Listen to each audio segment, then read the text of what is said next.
un 6%, un 10% del aporte energético de las necesidades mundiales.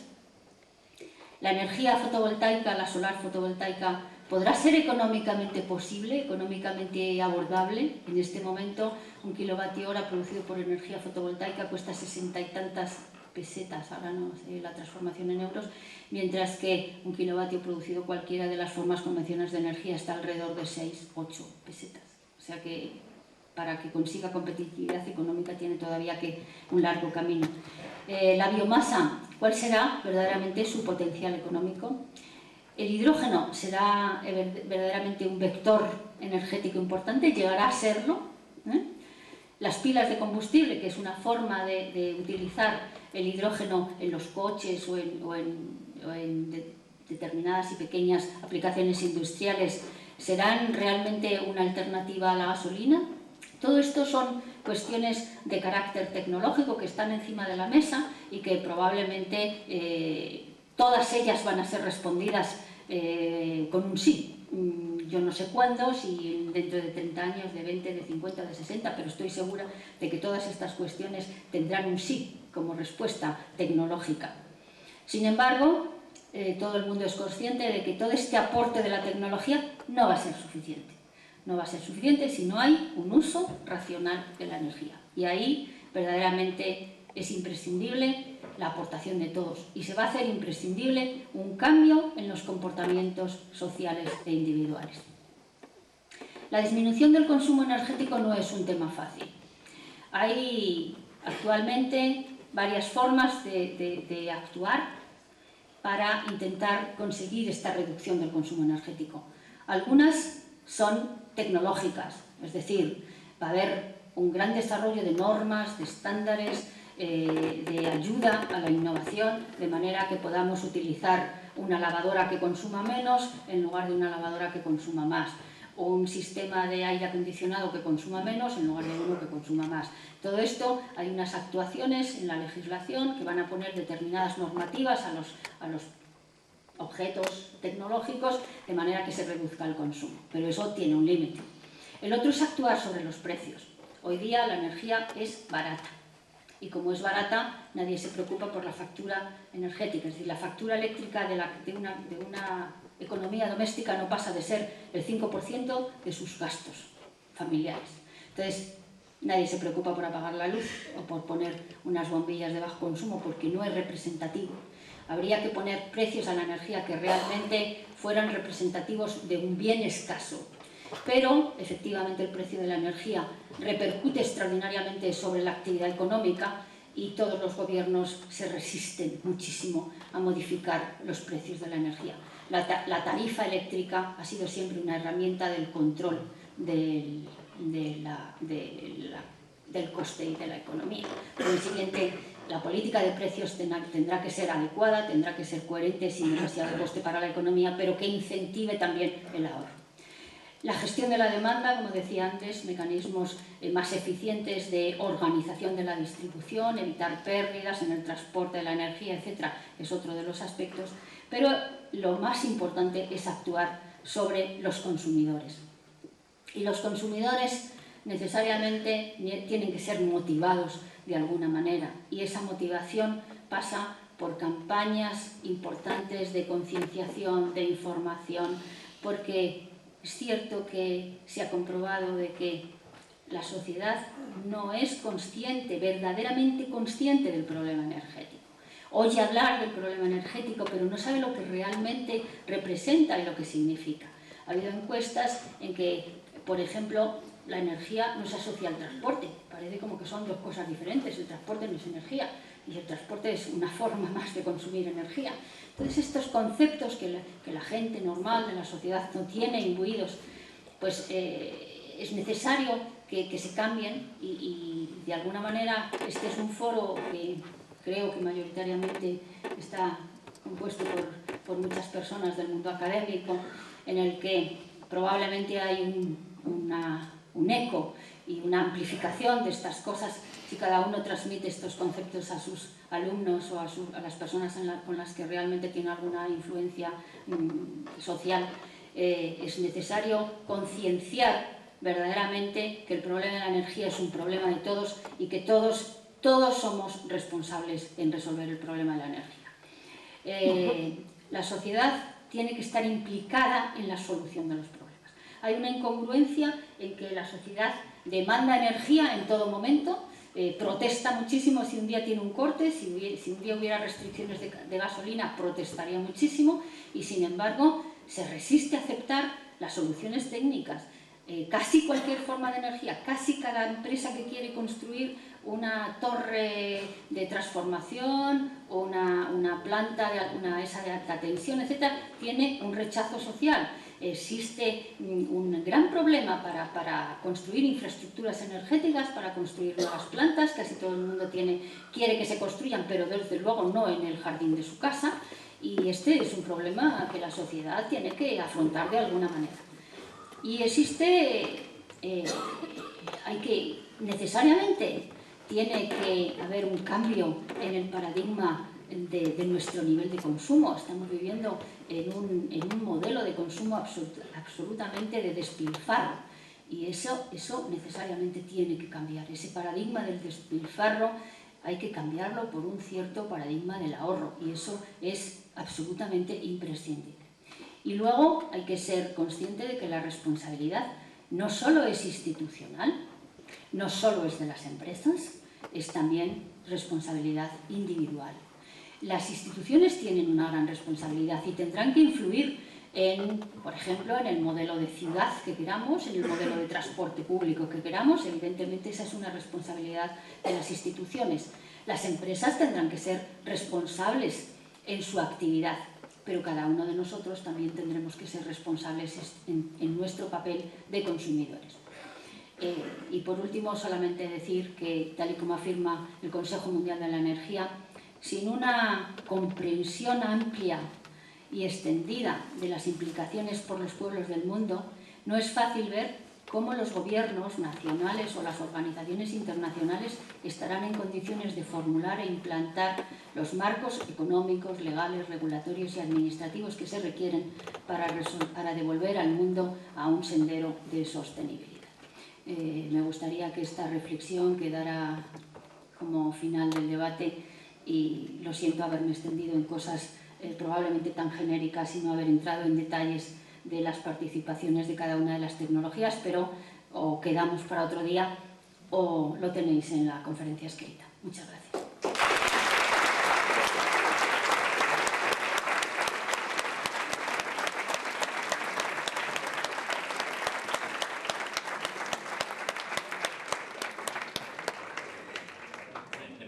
Temos tempo para debater ou para preguntarle aquelas cosas que nos parecen oportunas ou facer as reflexións que vos parezan. Así que, por favor, se pedides o micro, se queráis intervir. Hola. Buenas tardes. Tienes que perdonarme porque exactamente no sé cuál es el título de la conferencia. No sé si exponí que es exclusivamente algo referido al ámbito tecnológico de cómo ahorrar energía o es algo general.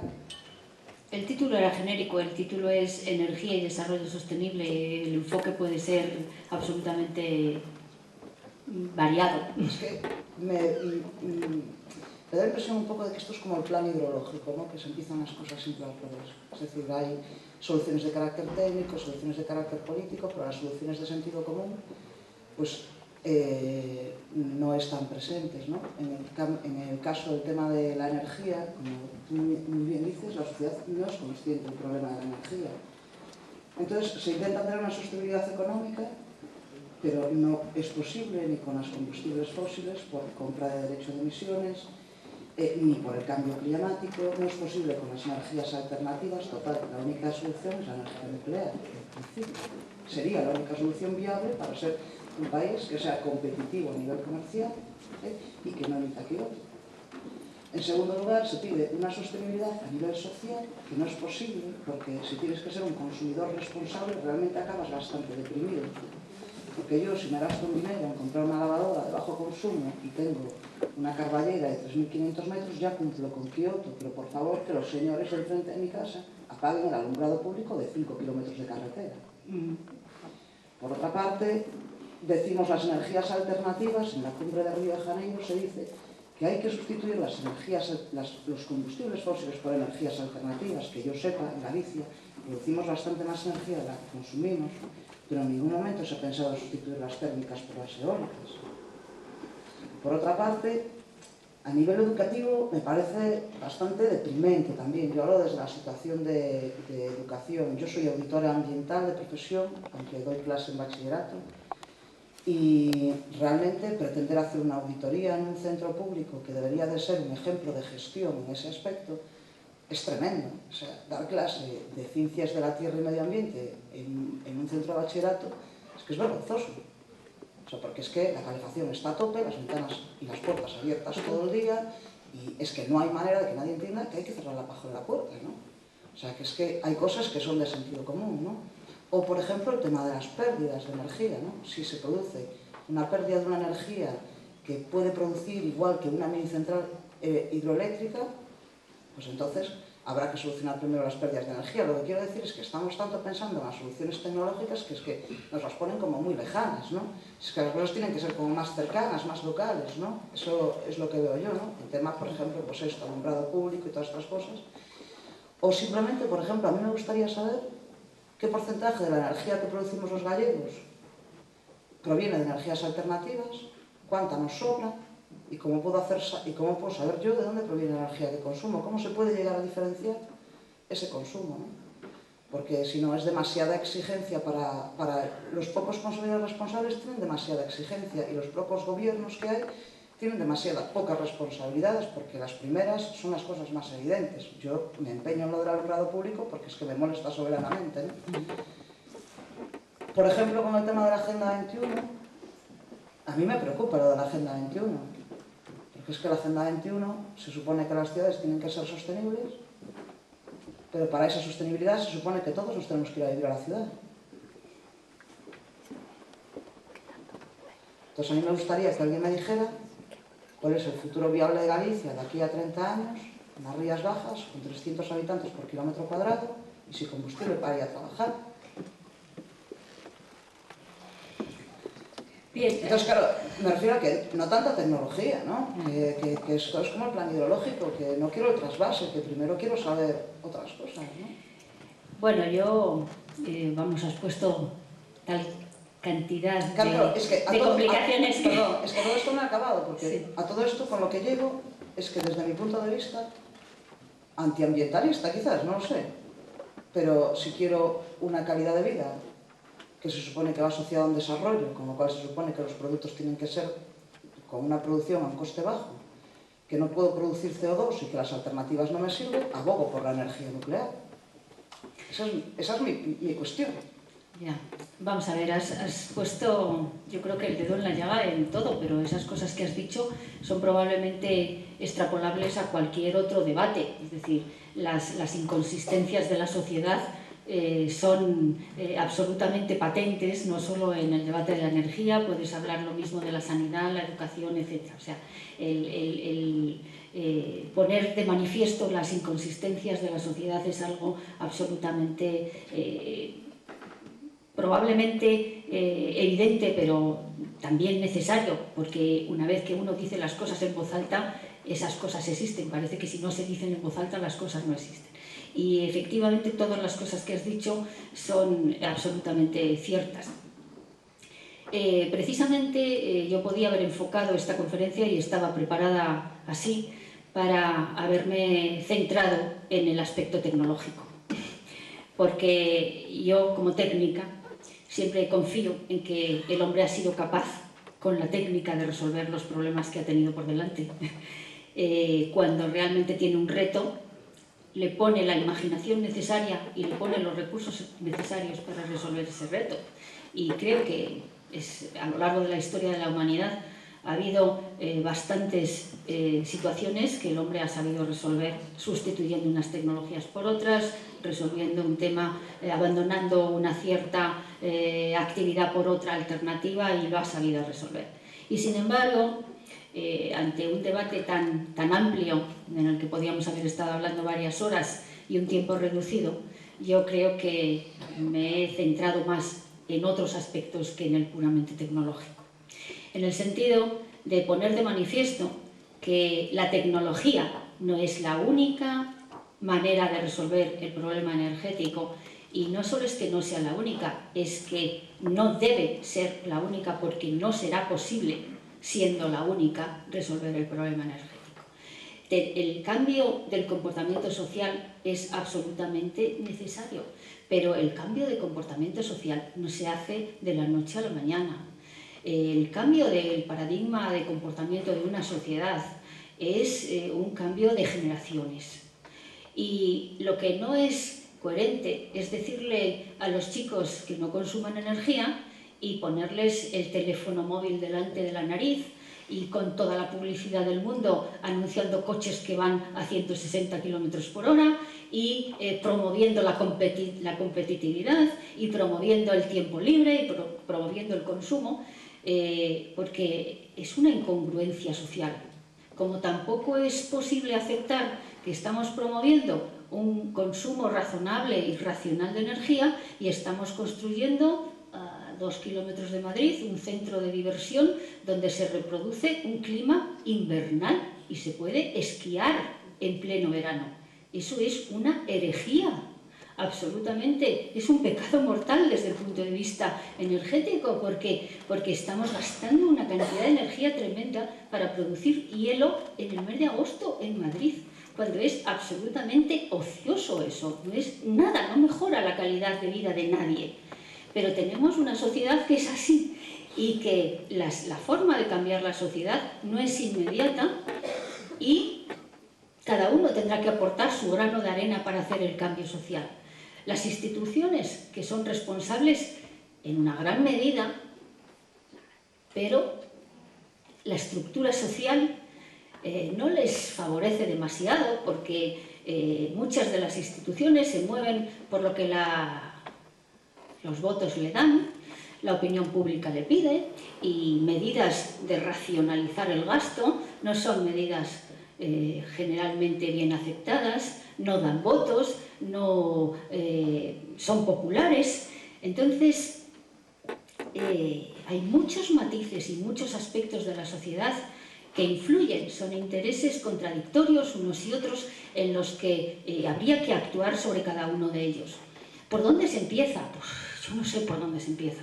Realmente yo me muevo en un ámbito científico y por consiguiente pienso que mi papel es contribuir al desarrollo tecnológico, pero sin embargo yo creo que mi papel no debe ser solo contribuir al desarrollo tecnológico, mi papel tiene que ser contribuir a la concienciación social, de la manera que sea. Y supongo que el papel de cada uno pues tendrá que hacer su parte de aporte a este cambio social que evidentemente es necesario.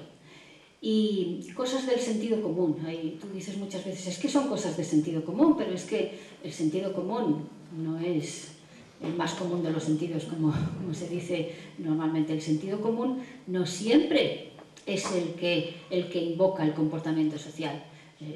Nos comportamos en casi todos los aspectos de nuestra vida con muy poco sentido común. No solo en el tema energético, en la mayor parte de las cosas nos comportamos con muy poco sentido común.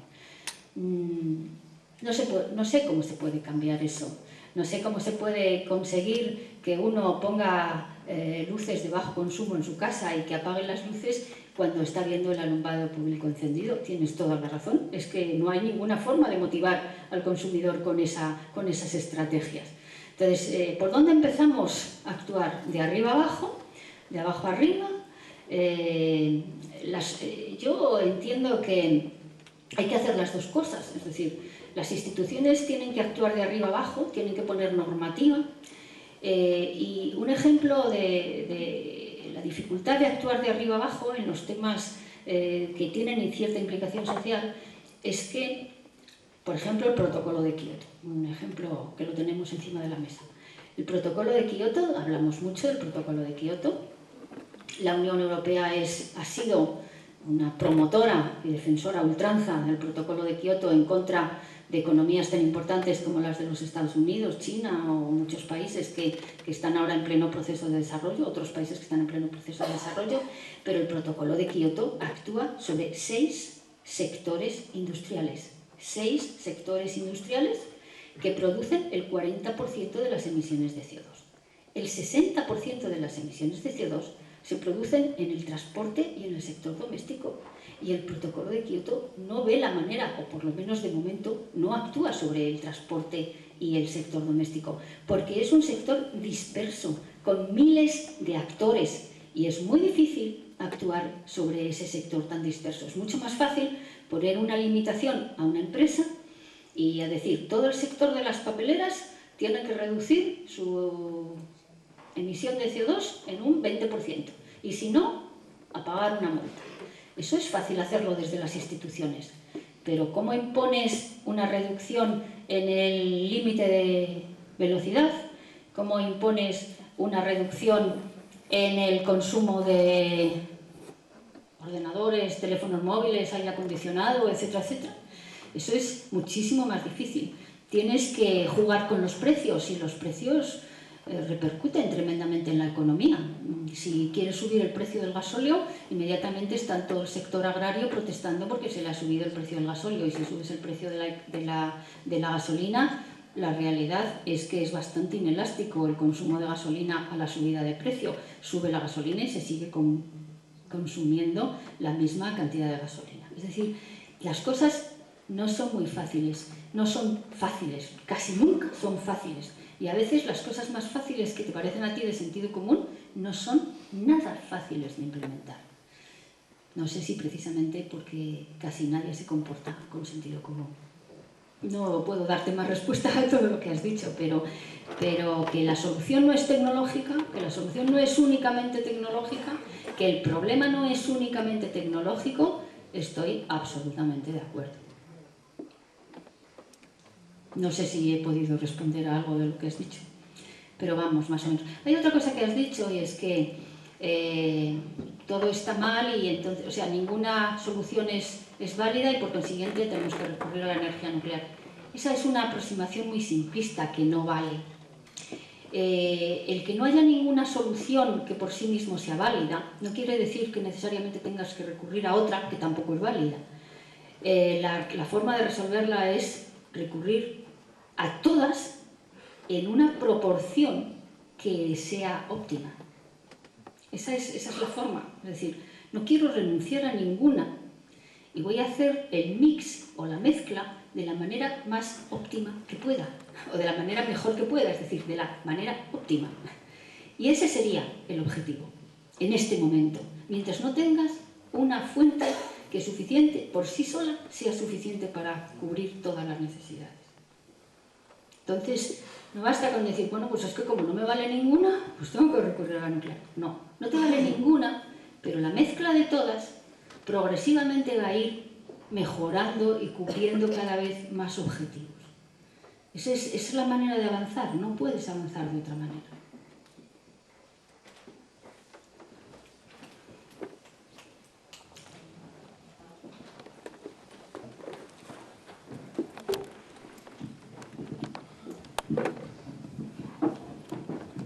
Hola, ¿qué tal? Buenas tardes.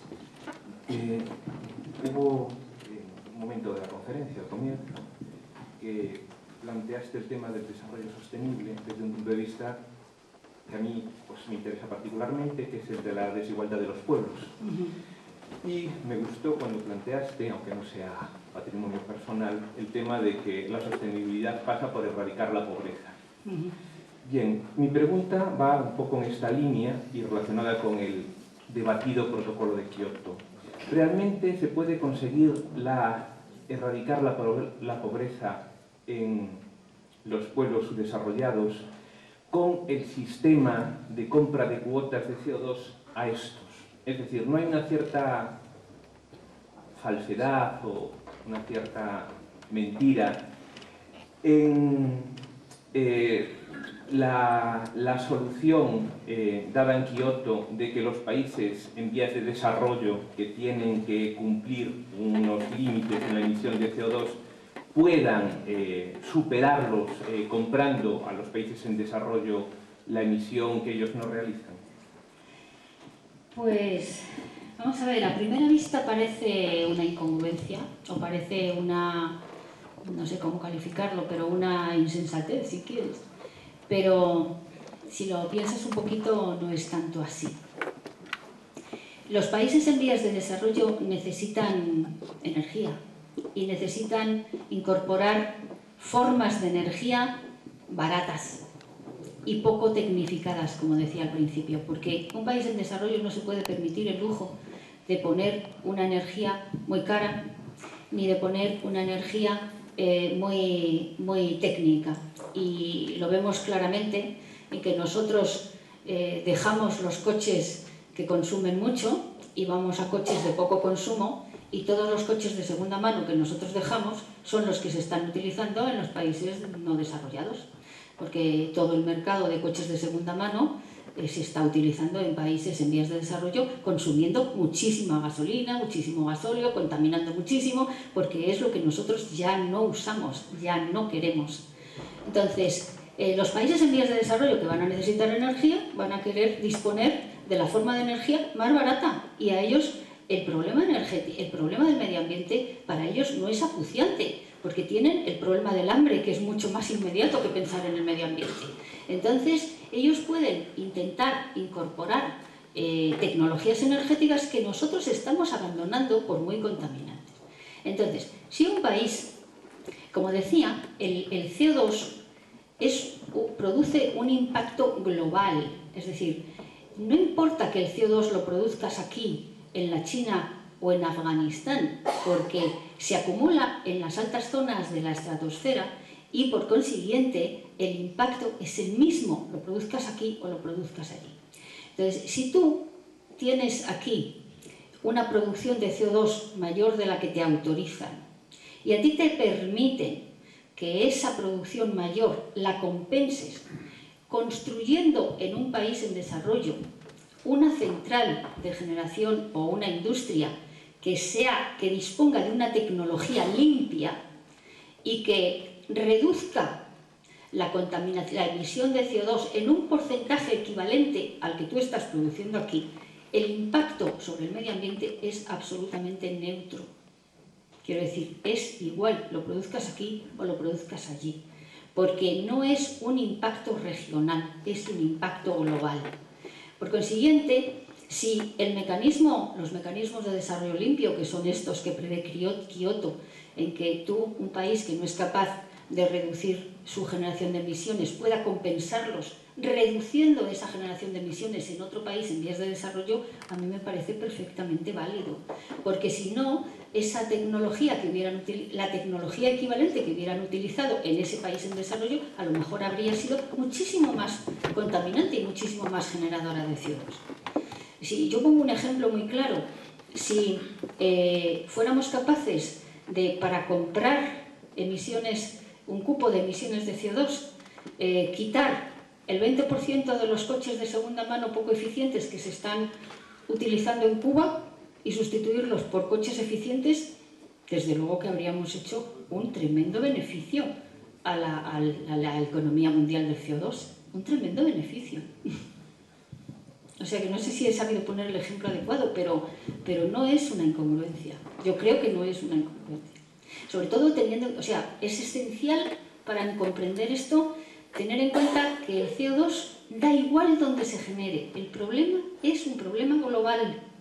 Es decir, de nada vale que la Unión Europea haga un esfuerzo tremendo por reducir su CO2 si China va a emitir el doble del CO2 o el triple del CO2 que reduzca Europa.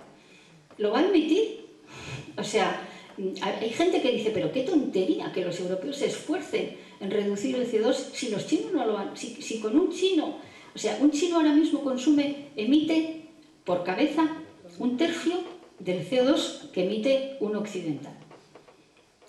Por mucho que reduzcamos nosotros, con que un chino aumente su producción a la mitad que un occidental, se ha anulado todo el efecto de Kioto para los países que han firmado el protocolo. Entonces, ¿es inútil eso? No, no es inútil. Cualquier reducción que hagas es una reducción, al final, objetiva.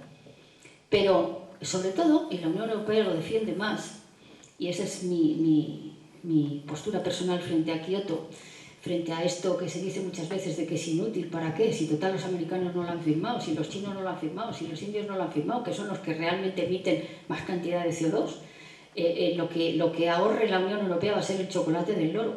Pero es que el objetivo de Kioto, y sobre todo para la Unión Europea, es un objetivo de incentivo tecnológico. Es decir, es incentivar a las empresas a que cambien sus tecnologías, a que mejoren sus procesos y a que haya una innovación industrial y tecnológica que permita competir y mejorar en la competitividad industrial y económica mundial. Ese, en el fondo, es el principal objetivo de Kioto, el incentivar la innovación tecnológica empresarial, que evidentemente es absolutamente un paso imprescindible si queremos avanzar en la mejora del medio ambiente. Eso es indiscutible. Pero hay un objetivo empresarial y económico detrás que a nadie se le oculta. Europa quiere ser una competidora en los mercados internacionales y quiere ser promotora a nivel mundial de la innovación tecnológica. Y Kioto es un incentivo importante para la innovación tecnológica empresarial. No sé si he respondido a tu pregunta. Sí, con suficiente claridad.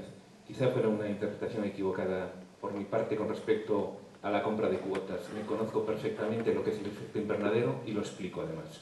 O sea que no es un tema de que no entienda la globalidad de la emisión. Posiblemente el problema, por mi parte, fuera que desconocía que la compra de cuotas significara siempre el hecho de la instalación de un emporio tecnológico en un país en desarrollo con tecnologías limpias.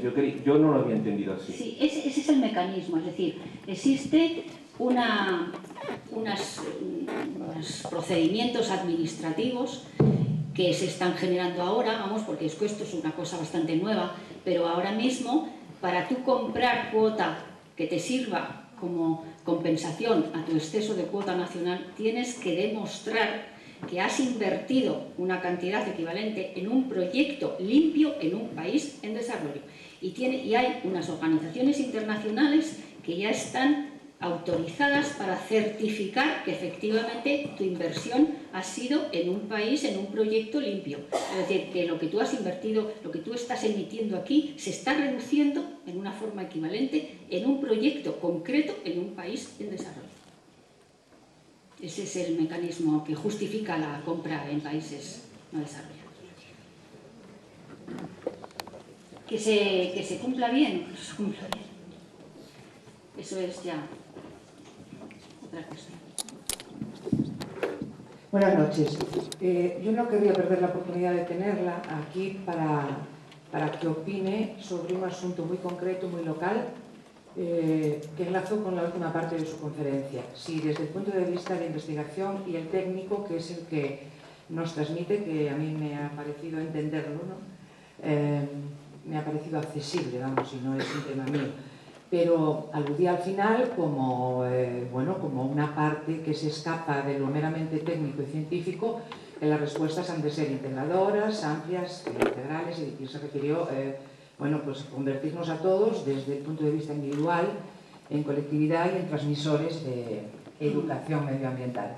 Sí, sí. Igual que esta mañana se hablaba de la educación medioambiental con visión de género, desde la visión de género, yo le pregunto, yo personalmente puedo conceder credibilidad y categoría de respuesta elaborada e inteligente a una importante parte, yo quiero creer que la importante mayoría de esta ciudad, cuando por concienciación de educación medioambiental individual que convertimos en colectiva, estamos en contra del mantenimiento del complejo industrial en Cenosa, ¿no? Que conocerá. Entonces yo le pregunto, no lo conozco en este momento, o sea, he oído hablar a ti del problema, pero del debate. Es papel, sí, bien. Sí, le pregunto desde el punto de vista técnico, porque en la primera parte de su exposición efectivamente queda algo claro, incluso para los que no somos del sector de las ciencias, que cualquier sustancia, es decir, no solo todas las energías, ha dicho usted, provocan daño al medio, todas. En la transformación de la propia energía y en todos los sistemas de producción, evidentemente, por sentido común, tengo que entender que el manejo de cualquier sustancia que se haga necesaria en un sistema productivo, más el uso de la propia energía que hace posible ese sistema de producción, no sé si lo expreso de manera correcta, estaría dañando el medio. Es decir, entonces, si por un lado en esta ciudad, con respecto al mantenimiento de la pastera, al mantenimiento y consolidación, que es lo que se pretende desde el lado del SIP, con una fábrica de papel, es decir, la negación permanente y crónica desde arriba de que, por supuesto, no contamina, reúne todos los niveles, tal, pero aquí hay una respuesta de educación medioambiental, diría yo, de no aceptación social, y me gustaría a mí saber cómo usted lo ve. Y perdone que enlace con una pequeñita cosa, porque me ha sorprendido que usted, como opinión personal, haya dicho que todos los retos en el futuro, más o menos, no, me parece que no dijo inmediato, sí, pero que la energía nuclear cumpliría y conseguiría cubrir todos los retos, incluso el de la proliferación hacia otros usos, y yo, claro, pienso en armamento, claro. Sí, piensas bien en el armamento. Gracias. Bien, es una cosa bastante compleja pronunciarme sobre un problema local, porque en los problemas técnicos, tecnológicos, industriales, tienen infinitos matices y las soluciones no se pueden decir sin conocerlos todos. No es posible dar una opinión sin conocer todos los matices del problema. Efectivamente, yo me refería a la producción de energía y al consumo de energía, y no estaba hablando de procesos industriales más que en cuanto consumidores de energía. Es decir, tú has apuntado que hay dos formas, digamos, de impacto en el proceso, en este complejo industrial del que estáis hablando, que creo que son papeleras o algo así, que uno es como consumidores de energía, evidentemente, y otro es en la producción de papel, el proceso normal de la producción de papel. Yo creo que cualquier proceso tecnológico, independientemente del consumo de energía, es decir, cualquier industria consume energía, y por consiguiente, si extrapoláramos el razonamiento de una manera simplista, no construiríamos ninguna industria, porque todas consumen energía, por consiguiente ninguna sería aceptable. Por consiguiente, llevando el razonamiento al absurdo, pues prácticamente no vale. Es decir, tendrías que analizar eso frente a otras opciones posibles, comparando unas con otras y optar por una. No vale rechazarla sin más, es mi opinión. El proceso técnico, por un razonamiento parecido, cualquier proceso técnico sería rechazable si no viene acompañado de una normativa y control estricto y vigilancia rigurosa de que se cumplen las limitaciones ambientales. La naturaleza tiene una cierta capacidad de regeneración, es decir, los límites de emisión vienen avalados porque la naturaleza tiene capacidad para aceptar un determinado nivel de emisión de contaminantes. Es decir, hay una capacidad de regeneración de la naturaleza de manera natural. El problema aparece cuando la emisión está por encima del nivel de regeneración de la naturaleza. Es decir, que la industria no es absolutamente prohibitiva generalmente, en su generalidad. La industria es prohibitiva si contamina por encima de la capacidad de regeneración natural. Si un río tiene una capacidad de regeneración natural y tiene una capacidad de admitir una cierta cantidad de contaminación que por sus mecanismos biológicos naturales puede regenerar y asumir. El problema aparece cuando estamos emitiendo por encima de esa capacidad de regeneración natural. Por consiguiente, para establecer una decisión administrativa hay que estudiar, en primer lugar, cuál es la capacidad de regeneración de la zona donde se está implantando la industria. ¿Cuál es el nivel de otros aportes industriales, además del que estás poniendo? Porque, claro, esa zona, cualquier industria que se implanta en un sitio, es además de todo lo que ya está instalado en el sitio. Es decir, que hay que estudiar cómo afecta eso demás que estás implementando allí en el resto de las cosas que están ya instaladas y que están contaminadas. Es decir, para pronunciarse sobre una cosa local concreta es necesario conocer todos estos detalles, y Entiendo que las autoridades locales, si autorizan una determinada actividad o no, han hecho el ejercicio de responsabilidad para saber si la zona en la que esa instalación se está instalando tiene la capacidad de aceptación y de regeneración adecuada. Si no es así, evidentemente está perfectamente autorizada la sociedad del entorno para rechazarla de plano. Pero no me puedo pronunciar sin conocer todos estos matices y todos estos detalles sobre un problema local que necesariamente hay que valorar en toda su extensión. Eso en cuanto a la primera parte de decir cuál es mi opinión sobre el problema que os preocupa en este momento.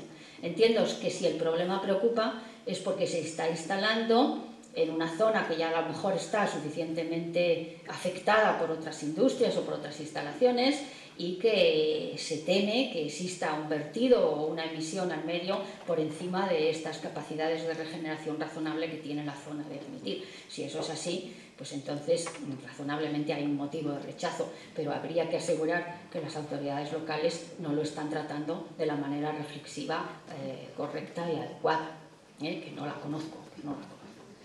La otra parte, que ya no me acuerdo muy bien, me decías lo de la energía nuclear. Yo creo que sí. Yo creo que en este momento la energía nuclear está poniendo en marcha tecnologías avanzadas en las que el objetivo es disminuir los residuos, aumentar la seguridad intrínseca, es decir, que la central nuclear, digamos, se pare por sí sola, sin necesidad de actuación humana, en cuanto haya el mínimo riesgo de que pueda producir un accidente, y además que tenga unos mecanismos para que cualquier persona que trate de desviar material para producir un arma o una tecnología o una actividad contraria a los usos pacíficos, pues lo tenga tan difícil que prácticamente no pueda. En este momento tengo que reconocer que esa circunstancia no se da. En este momento no es fácil derivar material desde una central nuclear hasta una bomba, digamos, o hasta una organización terrorista que quiera construir una bomba. No es una tecnología muy fácil y no es accesible, pero en sociedades que se han deshecho, como esto la antigua Unión Soviética, donde el control ha dejado de existir, se ha disgregado prácticamente una nación en muchas, el control centralizado que llevaba Rusia sobre el resto de las naciones ha desaparecido, pues evidentemente ahora mismo el control que hay pues sobre el plutonio generado allí y tal, pues es muy difícil de controlar. O sea que en este momento pues lo que no es fácil, pero yo sí confío en que las nuevas plantas de generación nuclear tengan suficientes mecanismos, y hay modelos ya que están bastante avanzados en el diseño sobre el papel, para que esta desviación de material hacia usos no pacíficos sea tan difícil que realmente pues desde una central no se pueda producir. Lo que no podemos hacer es desinventar lo que ya está inventado, es decir, si ya se conocen y prácticamente están en internet cómo se hace una bomba, pues eso no lo podemos deshacer, eso está ya inventado, lo mismo que está inventado cualquier otro virus o cualquier otra sustancia química que pueda producir un arma biológica. Lo que está inventado, lo que ya se conoce, no se puede evitar. Existen una serie de controles internacionales, pero los controles internacionales funcionan como funcionan y hasta donde funcionan. Es decir, que yo no voy a negar que hacer un control sobre el armamento nuclear o la desviación de una energía nuclear de usos pacíficos a una energía nuclear de usos no pacíficos sea nada fácil, pero la mayor parte de lo que ahora se está derivando, o yo diría que el 100%, de lo que se está derivando ahora para usos no pacíficos no procede de las centrales nucleares, procede de todas las fábricas de armamento nuclear, no procede de las centrales nucleares. todo el plutonio que se está vendiendo por ahí, por el mundo, no procede de las centrales nucleares, porque las centrales nucleares generan un plutonio muy difícil de recuperar, está mezclado con otras cosas que no sirven para producir bombas. Hay que limpiarlo, aislarlo, concentrarlo, en fin, un proceso tecnológico muy complejo. El plutonio que se está manejando por ahí procede de armamento nuclear, claramente. O sea que sí, dijo que sí creía y lo mantengo. Que sí lo creo, que no sé cuándo, no sé si ahora, dentro de 30 años, 20. También el futuro de la energía nuclear, que es un tema que esperaba, por supuesto, porque todo el mundo lo pregunta, es absolutamente en este momento incierto. Es decir, yo estoy trabajando personalmente en un modelo energético europeo para los años entre 2030 y 2050 y todas las proyecciones que hacemos están condicionadas por la respuesta nuclear sí o nuclear no. ¿Va a haber energía nuclear o no va a haber energía nuclear? El modelo será completamente diferente. Y como no es una respuesta técnica, que es más bien una respuesta política o social, pues los modelos de predicción y los modelos de desarrollo basados puramente en la técnica no sirven. Es decir, que todos los modelos que estamos poniendo en marcha tienen que llevar el grado de incertidumbre en si la energía nuclear va a ser una opción o no va a ser una opción. En este momento yo creo que no hay ningún país, salvo Francia, Finlandia, algunos están cambiando, Suecia, que tenga en proyecto construir nuevas centrales nucleares, pero sí hay una cierta idea de que es previsible que dentro de 10, 15 años la sociedad pueda cambiar un poco de opinión y estarían ya disponibles en el mercado las centrales nucleares de tercera y cuarta generación que sí que darían respuesta a todos los problemas que hemos dicho hoy. Es decir, las energías nucleares tal y como están ahora, las plantas nucleares convencionales tal y como están puestas en marcha en este momento, previsiblemente no van a seguir construyéndose en el mundo occidental. Sí, en el mundo desarrollado, China, India, Corea, tiene programas nucleares bastante importantes porque es que ellos no tienen más remedio, solo tienen carbón o nuclear y van a por la opción nuclear.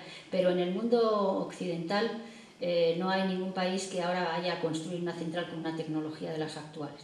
Pero sí se están desarrollando tecnologías que dentro de 10-15 años estarán en el mercado y que darán respuesta a la mayor parte de las cuestiones que ahora se le plantean a la energía nuclear y se espera que esas sean más aceptadas por la sociedad. Pois xa van ser as 10, tal vez que van ser faltando. Si unha pregunta moi cortiña. Que a resposta se segura tamén. A resposta. Se acorta. Sí, me enrollo mucho. Hola, yo quería preguntar sobre el tema del protocolo de Kioto y la reducción del CO2. ¿No se estará dando demasiada incidencia en el CO2 y no tanto en otros gases que afectan el efecto invernadero, como por ejemplo el dióxido de azufre, etcétera? Realmente cuando se habla de la reducción con respecto a los niveles de 1990, esos gases también forman parte de esa reducción, se venden derechos de emisión de esos gases también, etcétera. Cuando hablamos de CO2 estamos manejando 6 gases, o sea, el protocolo de Kioto afecta a 6 gases de efecto invernadero. Hay otros, pero incluidos en el protocolo solo hay 6. No me sé exactamente ahora mismo cuáles son. Es el metano, son clorofluorocarbonos, el CO2 y otros 2 más o 3, o sea, hay 6 gases. Y cuando se habla de CO2, se habla de CO2 equivalente, es decir, esos gases traducidos a el mismo efecto que una unidad equivalente de CO2 de verdad. Eso, digamos, es el conjunto del protocolo de Kioto, en general. Afecta a esos 6 gases de efecto invernadero. Y cuando se habla de los niveles de 1990, se está hablando del conjunto de esos 6 gases. Sin embargo, en esta primera fase del protocolo de Kioto, donde se habla de ese plan de asignación en el que cada empresa ha recibido unos derechos de emisión, etcétera, etcétera, eso, como decía al principio, solamente afecta en esta primera etapa pequeña. Sabéis que el protocolo de Kioto el compromiso es en el 2012 y ahora estamos en la primera etapa que es hasta el 2008, 2005-2008. Entonces, en esta primera etapa solo afecta al CO2, exclusivamente al CO2, no a los otros gases. Y además a 6 sectores concretos industriales, no al resto de los sectores.